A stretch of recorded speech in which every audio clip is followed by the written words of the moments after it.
After the Michigan coaching scandal, there was a lot of skepticism, and from yours truly, that the Wolverines would be down for a while. Hiring Kyle Whittingham, that's about as good as it gets, and he tops my list of impact coaches. But who's in the top 10? That's next on the Portal Podcast. Locked On presents The Portal, the daily podcast covering college football recruiting and everything NIL. Part of the Locked On Podcast Network. Your team every day. Portal Podcast, where you get your daily recruiting, NIL, and transfer portal scoop. I'm your host, Brian Smith, longtime college football recruiting analyst. Thank you for making the Portal Podcast your first listen each and every day, right here on the nation's #1 sports podcasting network, Locked On. And thank you to all the fans for helping Locked On get there. Today's show is brought to you by our friends at FanDuel. If you have ever really wanted to check out the NBA Finals, this is your opportunity because there's a profit boost opportunity. Use your profit boost and get your chance to win a trip to the NBA Finals on FanDuel. Play your game with FanDuel, the official sports betting partner of the NBA. We're going to be talking about a few coaching busts later on in the show that I think are from this year's crop. That's later on in the show. I'm curious what you think because it's hard to pick coaches, but I have a few reservations about guys. We'll talk about that later in the show. Second-year coaches. What do I mean by that? We're going to discuss guys that may do okay this year, but they may need a year of getting their sea legs to take that next step with their programs, wherever they may be, respectively. But to top the entire show, I am steadfast that Kyle Whittingham will have the most progress for any program at the FBS level, and here's why I say that. Michigan needed stability. Name a coach that has been more stable with what he has done in the last 25 years than Kyle Whittingham. He was Urban Meyer's defensive coordinator at Utah, and I remember Urban telling me, this Kyle Whittingham guy, I'm telling you, he's really, really good. I'm like, okay, all right, coach. I didn't know anything. I just sit back and watched, and Utah's defenses were good. And when Urban left and took the Florida job, and ever since, he's been the head coach of the Utah Utes. That program has been a model of consistency, power football, lineman driven. They are a program that everybody respected. They recruited kids and developed them. They did it their way. Michigan fits a lot of that too in the Big Ten, but they recruit at a higher level. Why would you not think Kyle Whittingham isn't going to get things going? He just hired Dave Pelican to be his, general manager, and that guy's got all kinds of experience, coached several places, been an athletic director, been at Notre Dame. He's putting the pieces in place, and he does have a certain quarterback by the name of Bryce that's pretty good, that Bryce Underwood guy. I think Michigan will hit the ground running and be competitive in every single game they have this year. But again, it goes beyond the wins and losses with Michigan from my ranking. Kyle Whittingham gives Michigan instant impact, integrity, consistency, and just a proven track record. If you are a Michigan fan and alumnus, you have to be happy. Why would you not be? There's no way around it. Michigan did a tremendous job, and congrats to them.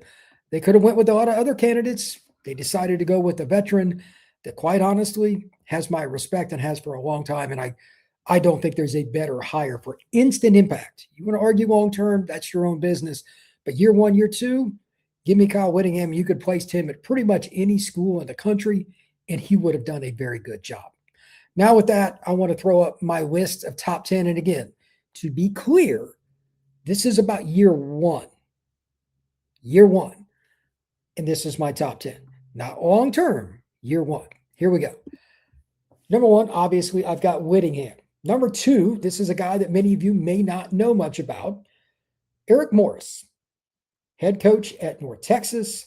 Obviously, Drew Mestamaker, the quarterback who is transferring with Eric to Oklahoma State. That's a great combination. I believe they will be a very dominant combo. And quite frankly, I think it will be the biggest turnaround in terms of wins and losses of any P4 program. Oklahoma State's going to have the nation's #1 passing guy in the country from last year in terms of yardage. In Mestamaker, the same system that he learned from under Eric Morris.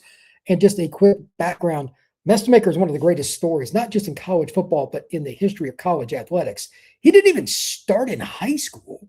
Redshirted, then as a second-year player in North Texas, leads the nation in passing. That's insane. Obviously, the coaching staff at OSU, they kind of know what they're doing. I like them to have a massive first year. Matt Campbell at Penn State. It's a similar deal. He brought players over, including Rocco Becht. Shout out to Rocco. He's a guy I knew back in Tampa before he went off to Iowa State, and he transferred in with a whole bunch of players from the Cyclones. It will be plug and play. Penn State's schedule is actually watered down this year. I believe they don't even play Ohio State. 8 wins is kind of the floor, barring some kind of crazy injury. I think that Matt Campbell's a great coach. He's a good fit. He's a Midwest guy from Ohio. There's no reason to think Penn State won't hit the ground running. Pete Golding, pretty much the same deal as Matt Campbell, but it's even more of an inside deal because he was the defensive coordinator at Ole Miss. He gets Trinidad back. He has an even more talented defense than what he had last year. Getting Jay Crawford from Auburn, getting some decent players from other schools. They're kind of under the radar, but how about Luke Farrelly, the Cal, and of course the whole situation with Dabo Swinney and Luke Farrelly. But he's a linebacker now for Ole Miss. That's a team that should hit the ground running, and I have them preseason top 5. The only reason I don't have them ranked higher is because the expectations were pretty much the same regardless of who the head coach was if Trinidad came back. Number 5. This one is the most difficult for me, and boy, I hope I'm right. It would be fantastic for college football if UCLA was back to winning 7 or more games each and every year. Bob Chesney has won like D3, FCS, etc., and he got James Madison to the playoff last year. He's a great coach. But now an East Coast guy goes west. That's my one concern. But at the same time, he's from, ironically, the same program as Kurt Signetti, James Madison. Now he is also going to the Big Ten, much like Sig. And I'm not saying they're winning the national title or anything like that. But UCLA does have a certain quarterback. I actually saw him a couple of weeks ago in Las Vegas, Nico Imaleva, coming back. There's a reason to think they could hit the ground running and win some games this year and just be annoying in the Big Ten. They'll go to a bowl. Will they win 7 or 8? It's possible. Again, Chesney will kind of cut the edges and cut the fat. They'll be better on special teams, fewer penalties. They will make little things happen. I think he is a great football coach. Number 6 is a little lower than what most people are going to like, especially on the Bayou. I don't think the expectations for LSU are realistic, but let me be clear. From a roster standpoint, that is a top 10 roster by any measurement. But you have 40 transfers and your quarterback is coming off Liz Frank injury. I think there are just too many pitfalls that could happen, and they've got a difficult schedule. I think LSU will be better in year 2. More about that a little later in the show. Alex Golesh on the Plains at Auburn. He comes over from USF. I think his system, which is very simplistic, bringing in Byron Brown at quarterback, having several guys on his staff come over. The center comes over with Byron Brown. They've got 5 receivers coming in. It will be plug and play there as well, but their schedule is absolutely, unequivocally brutal. It's top 5 in the nation. That kind of lowers my expectations for year 1, but they're going to beat somebody, whether it's Georgia, whether it's Bama, whether it's Florida, somebody. They're going to put the hammer on somebody, and they're going to be random. I know Auburn fans probably don't want to hear this either, but they're going to have a game this year. You're like, what was that? And then they're going to have another game. We're like, yay, we're going to absolutely kill everybody. It's year 1. For all these coaches, you're probably going to see something like that, where it's just outside the box for one game and you think, oh no, we're headed in the wrong direction. We're really right. It's going to be topsy-turvy. There's a lot that goes on with year 1. Number 8, and I'll get into this a little more later in the show. I'm going to bring this back up. Tosh Wupoy over at Cal. Very good recruiter. He's a passionate guy. Players love playing for him. They've got JKS. I think they're a team that will at least compete in the ACC. I just don't know about their depth. They're a boom or bust on this list for me. Number 9 is John Summerall at Florida. Much like LSU, expectations probably aren't realistic for year 1. I'm a little bit concerned about the quarterback situation. They have 2 guys that are certainly talented enough. Tramel Jones Jr. competing with Philo. I don't know how that's going to go. I don't know if they use both, but the schedule is difficult, not quite as bad as it is the last couple of years. And Florida fans expect the playoff. I do not. So from that perspective, yeah, I don't see it. But they're a team that will go to a bowl game, much like Chesney and Pete Golding and some of these other guys. They'll be consistent. They'll give Florida fans something to look forward to down the road. Number 10, I got James Franklin. I'll come back to him here just a minute on the other side of the break. This is year 1 at Virginia Tech, and much like some of these other teams, LSU included, Just so many players coming in. Is it going to be great year one?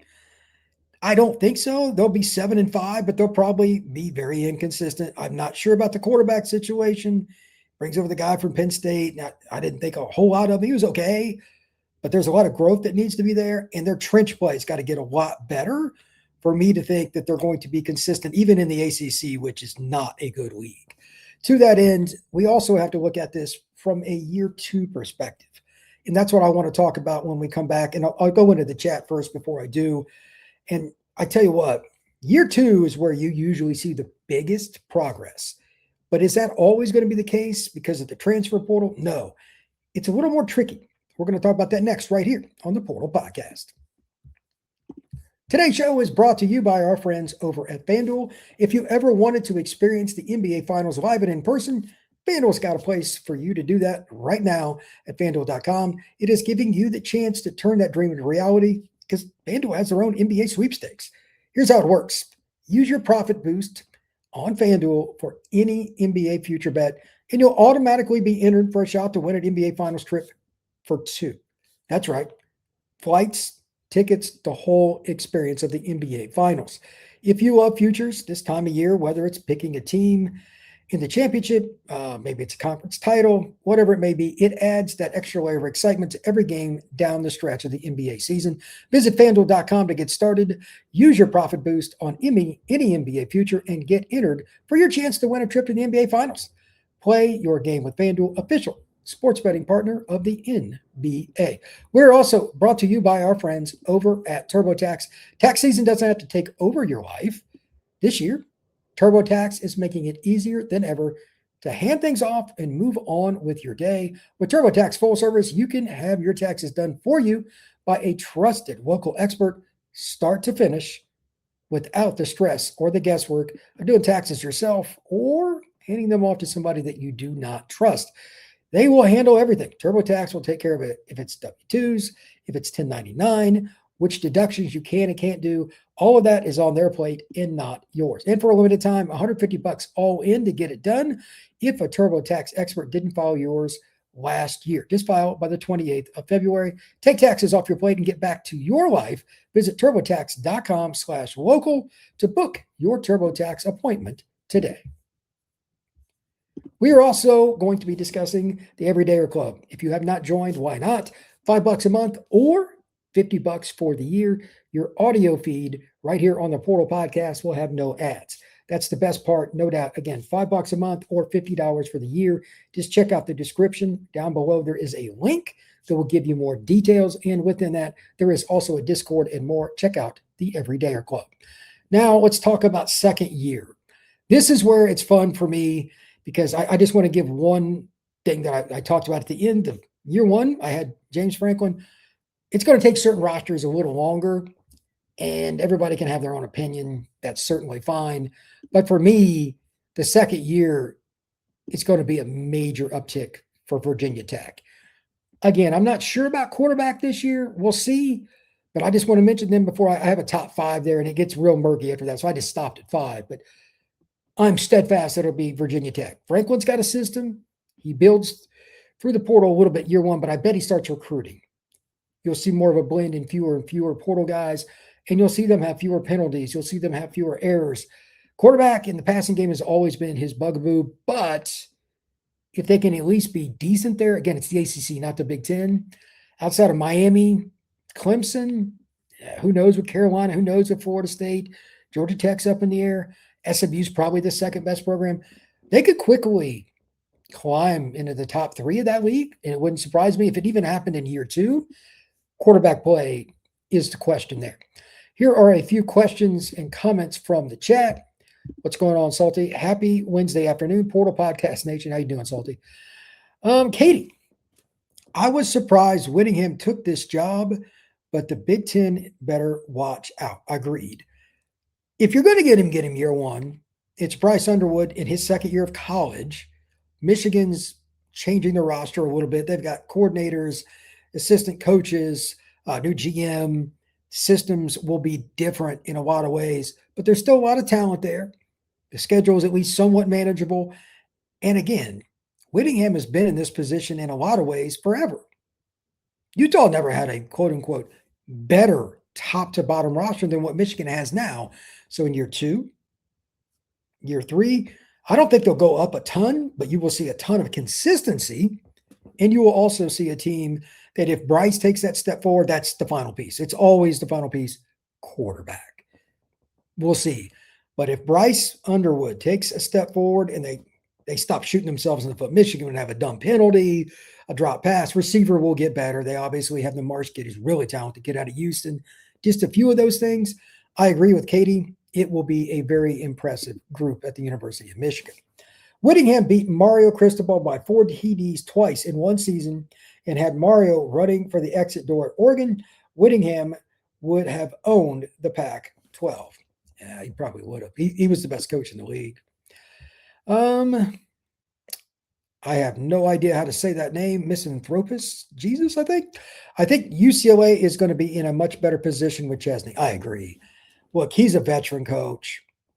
He is pretty much the East Coast version of Kyle Whittingham, but with more background at a lower level, like D2, FCS, etc. And then G6 at James Madison.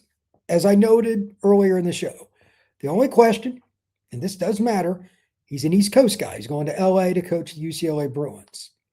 How will that impact the culture, the recruiting, getting boosters to donate? That's really important. That's my one big question about UCLA. I think they'll improve from a technical standpoint. They got Nico back. But if they want sustained success, he's got to relate to everybody on the recruiting trail, transfer portal, from a West Coast perspective, at least some, because then the people will be more likely to donate. And I'm just going to call it out now, and I'll come back to it here in just a minute on the other side of the break. Is UCLA and the Cal system in general, because I'm going to talk about this with their other coaching staff for the Cal Bears, are they really going to back them? When I say back them, like top third of their leagues, Cal for the ACC, UCLA for the Big Ten. If you do not financially back them in a similar capacity to other teams, like, for example, Wisconsin has really went up in their portal money, in their recruiting money. They had a booster that donated. That's important. Can you get somebody to do that? If not, you have a very low ceiling. That's not what UCLA fans want. Yes, that is true. LSU is loaded. Misanthropist, geez, yeah, I agree. How will that chemistry work? And can Sam Leavitt stay healthy? Katie, James Franklin will eventually run the ACC. Wouldn't surprise me. I just don't know if he'll pass Mario, but I bet you he's a contender with them within 4 years. Because Virginia's a loaded state. They get a few kids from Maryland, a few from PA, a few from North Carolina. They'll be good. And there's rumors that Tech's NIL has improved. I need to see it. But if that's the case, look out. I'm going to be comparing Penn State and Virginia Tech the entire season. I'm going to be comparing those two until James Franklin is no longer coaching at Virginia Tech. I'm going to take it one step further. I think that it's a really good hire, but that's a fascinating scenario. Salty, regarding Chesney and Signetti, why is JMU suddenly such a coaching factory? I guess for their level, maybe they spent some money. Maybe it's a great place to live. I don't know much about the school. Somebody else could comment in the chat or comment later on if you're listening to this. Comment down below on YouTube. I have no idea. You talk about hitting it, though. Sig and Chesney, that's a really good job. Katie, SMU will win the ACC because of coaching. Katie, for those of you who don't know, is not, I repeat, not a Mario Cristobal fan. She's a Miami grad, but she is not a Mario fan. Misanthropist, Jesus, what do you think of Whit wedding Sean McGee for Pelican? Michigan was recruiting great with the previous GM. In my experience, usually when there's, for lack of a better term, a lateral move or one that's at least seemingly a lateral move, it's about familiarity and maybe it's money. Maybe there was a disagreement on how to go about something. I'm guessing that Kyle had a difference of opinion on what he wanted to do. I don't know. What did McGee do exactly? I don't know much about the guy, but if you're at Michigan, you probably have figured some things out. So for him to be traded out for Pelican, there was a disagreement of some kind. I really couldn't tell you much more than that, but it's a great question and actually one I'd like a lot of answers for, but I digress. When we come back, I'm going to talk about a few of the busts and some of that, and I'll finish up my second year list. That is next right here on the Portal Podcast. I'm Kalia Butler, host of Locked On Women's Basketball, and this is Mazda's Women's Basketball Snapshot, celebrating the work no highlight reel can ever capture. South Carolina rolled past Ole Miss 85-48 to clinch a share of the SEC regular season title and lock down the number 1 seed in the conference tournament. The Gamecocks extended their win streak over Ole Miss to 21 straight. UCLA dominated Wisconsin 80-60 to secure its first outright Big Ten regular season championship in program history. The Bruins improved to 27-1 overall and remain unbeaten in conference play. And number 12 TCU stormed back from a 13-point fourth quarter deficit to beat Iowa State 80-73. The Horned Frogs now sit alone atop the Big 12 standings and are 1 win away from clinching another regular season conference crown. These moments are earned off the clock, those long before the lights ever come on. The sweat, the fakes, the doubt, the scrapes, and coming back for more every time. Mazda puts that same drive into every detail. Wins define the moment, putting in the work, that defines you. There's more to a Mazda because there's more to you. Today's show is also brought to you by our friends over at Indeed. Workplace chaos, deadlines stacking up, inbox overflowing. And the one position you have to fill is still sitting open. When the pressure's on and you need the right hire, this is a job for sponsored jobs. Indeed Sponsored Jobs helps you reach the people who actually fit what you're looking for: skills, experience, location, so you're not just hoping the right candidate stumbles across your post. And here's a stat that says it all. In the minute or so I'm going to be speaking with you, companies like yours made 27 hires on Indeed, according to Indeed data worldwide. So if you're hiring, spend less time searching and more time interviewing candidates who check all the boxes with Indeed Sponsored Jobs. And listeners of this show will get a $75 sponsored job credit to help get your premium status it deserves at Indeed.com/podcast. Just go to Indeed.com/podcast right now and support our show by saying you heard about Indeed on this pod. Indeed.com/podcast. Terms and conditions apply. Need to hire? This is a job for Indeed Sponsored Jobs. I want to finish up my top 5 list for second year guys, and we'll get into a few busts, or at least people I have questions on. If you have anybody out of the hiring list, you're like, I don't know. I don't care if it's Lane Kiffin. I don't care if it's Chesney. I don't care who it is. Give me your take and why. I'm curious what everybody says, because to be honest, even some of these lists, and for the record, I got this off the idea to do this off the New York Times. They had their own list, and it was pretty good. And the guy admitted in some of the prior years, he's like, look, a lot of my A-list hires were busts. I'll give you an example here. I got the article up. It's pretty funny, to be honest with you. I mean, it's different. I don't know why, but every year there's a guy everybody picks, man, he's going to be great. And then it's just absolutely terrible. There's a few obvious ones here. The coach that was at Ohio State, that went to Houston, that went to Texas. I forget that guy's name. Everybody had him as an A.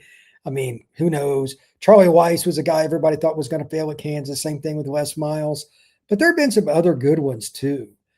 And they just didn't work out. Like, it's just like Tom Herman's the Texas guy. Billy Napier, a lot of people really thought was a good hire for Florida. It is hard. But for year 2, for me, this is one of the more difficult ones. I mentioned with Cal and UCLA, for example, that I was a little bit concerned about the money. Well, some schools, their floor's not where you want it to be, but their ceiling's also lower, so it's not as big a deal. Look out for Colin Klein at Kansas State. I think that he's a good coach. That's his alma mater. I think he will do well.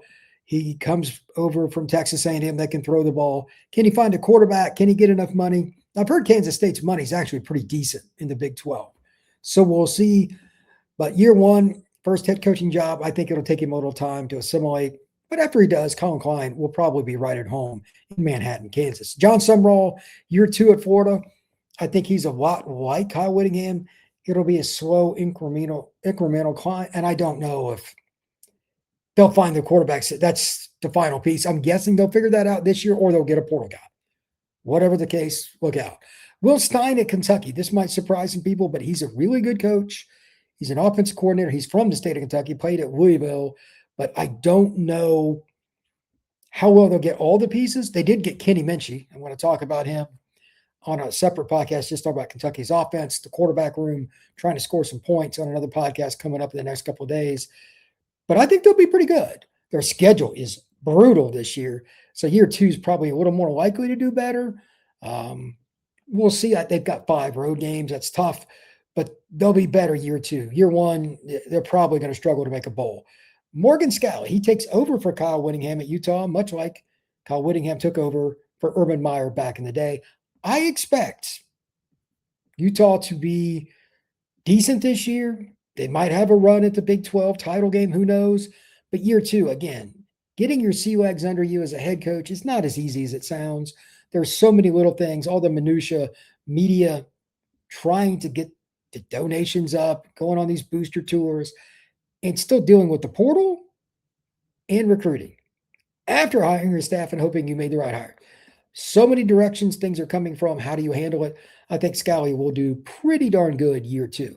Now, I have a category called Show Me the Money. I'm a little concerned in some way, shape, or form.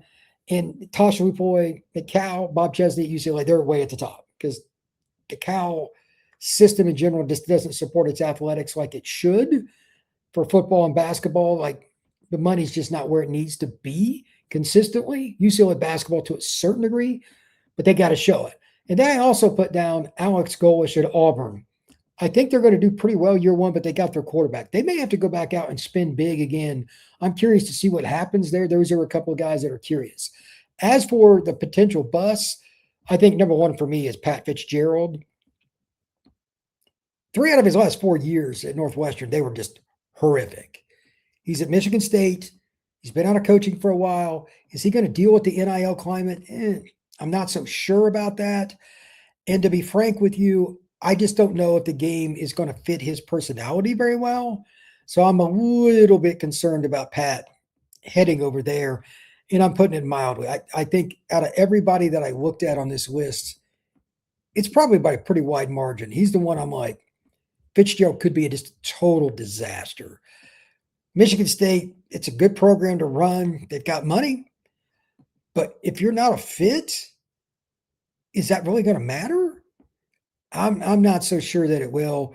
We'll see, but I'm a little bit concerned on that list, and maybe there'll be somebody else that kind of fits that too.